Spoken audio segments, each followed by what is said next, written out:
Valleytown Church, we have some exciting news. We are so big that we are going to have to go to 2 gatherings now. That's right, you are going to have twice the opportunities to invite your friends to come and hear about Jesus. More chairs equals more opportunities for more people to meet Jesus, and that's exciting. And so by going to 2 gatherings, we're actually going to double our size. We're going to double the number of chairs. We're going to double the number of kids that we can serve, the number of kids that we can share the gospel with on their level. And so this is really big, really exciting news. And I hope that you're excited to hear about this as well. This also means that if you work in the kids ministry, if you work with the Valleytown kids, now you can come to one service, one gathering, and sit one gathering. You can serve one and sit one instead of having to miss the entire worship on the days that you serve. This also should encourage some of you who aren't yet serving with our kids to jump on that. And there are also going to be more opportunities to serve in other teams as well. We want to be as good of a steward as possible with what God has given us, and God has given us this building, and this is the best way that we can maximize what God's given us. We can, without having to increase our spending really at all, we can double our size. So this is exciting. It's going to be an opportunity for us to grow as a church, and now you don't have an excuse to not invite your friends and family to come to Valleytown and hear about Jesus. I want to teach you a principle called the principle of the empty jars, and it comes from a story in 2 Kings in chapter 4. And the story is about a widow who cries out to the prophet Elisha, and she says, "Look, Elisha, my husband has died, and he loved the Lord, and now I don't have a way to take care of myself and my son." And so she's crying out to Elisha for help. And Elisha says, What can I do for you? What do you have? And she says, "Well, I have really nothing except that I have this little bit of oil."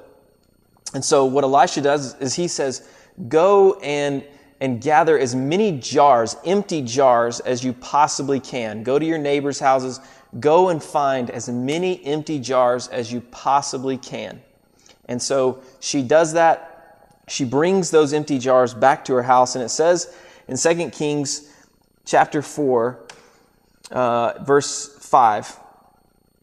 4, he says, "Then go in and shut the door behind yourself and your sons, and pour into all these vessels. And when one is full, set it aside." So she went from him and shut the door behind herself and her sons, and as she poured, they brought the vessels to her. When the vessels were full, she said to her son, "Bring me another vessel." And he said to her, "There is not another." Then the oil stopped flowing. She came and told the man of God, and he said, "Go, sell the oil and pay your debts, and you and your sons can live on the rest."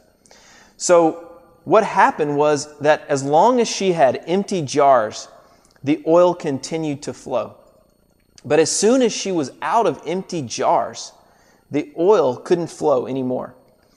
The oil stopped flowing as soon as her last jar was full.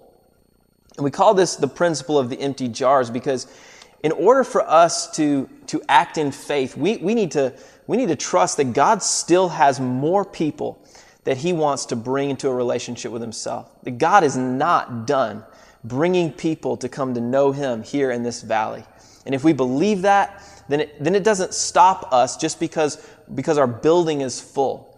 No, we need to create new empty jars, new empty vessels, empty seats, so that more people can be brought in to hear this gospel, this good news, and their lives can be changed by Jesus. And that's the principle of the empty jars. And so, in faith, we believe God is not done yet. God is still going to expand His kingdom here, and we are going to do everything we can to make sure that the oil keeps flowing. In the time that we've been in this building, in just 8 short months, we have grown from an average of 42 in our first month in this building to an average of 72 in this last month. And so God is growing us rapidly, and our kids' ministry is growing rapidly. I think a week ago, we had 6 kids crawling around in the foyer because we didn't have room for them in our actual kids' room. We have moms standing in the back with babies. So we need more seats. We need more space to make this a welcoming atmosphere.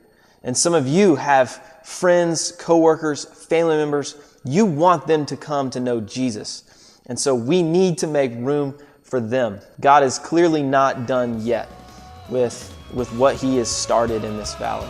And so have faith that God is still after your friends, your family members, your coworkers, the people in your life that you're praying for to come to know Jesus.